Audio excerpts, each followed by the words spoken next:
بسم اللہ الرحمن الرحیم۔ توحید پر آثار کائنات سے شہادت۔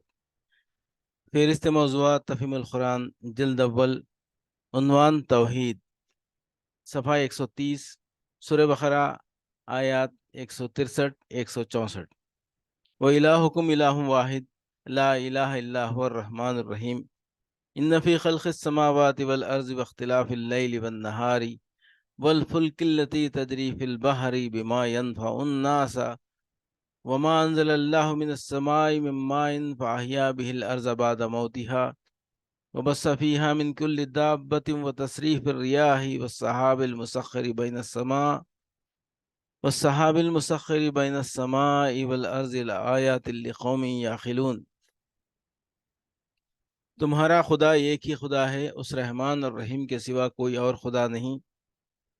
اس حقیقت کو پہچاننے کے لیے اگر کوئی نشانی درکار ہے اور علامت درکار ہے تو جو لوگ عقل سے کام لیتے ہیں ان کے لیے آسمانوں اور زمین کی ساخت میں اور رات اور دن کے پہم ایک دوسرے کے بعد آنے میں، ان کشتیوں میں جو انسان کے نفع کی چیزیں لیے ہوئے دریاؤں اور سمندروں میں چلتی پھرتی ہیں، بارش کے اس پانی میں جس سے اللہ اوپر سے برساتا ہے، پھر اس کے ذریعے سے زمین کو زندگی بخشتا ہے، اور اپنے اسی انتظام کی بدولت زمین میں ہر قسم کی جاندار مخلوق کو پھیلاتا ہے، ہواؤں کی گردش میں اور ان بادلوں میں جو آسمان اور زمین کے درمیان تابع فرمان بنا کر رکھے گئے ہیں۔ بے شمار نشانیاں ہیں۔ توحید پر آثار کائنات سے شہادت۔ فہرست موضوعات تفہیم القرآن، جلد اول، عنوان توحید، صفحہ 310، سورہ آل عمران، آیات 189 190۔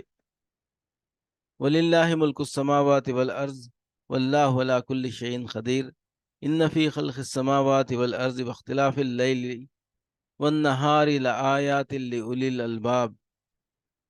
زمین اور آسمان کا مالک اللہ ہے اور اس کی قدرت سب پر حاوی ہے۔ زمین اور آسمانوں کی پیدائش میں اور رات اور دن کے باری باری سے آنے میں ان ہوش مند لوگوں کے لیے بہت نشانیاں ہیں۔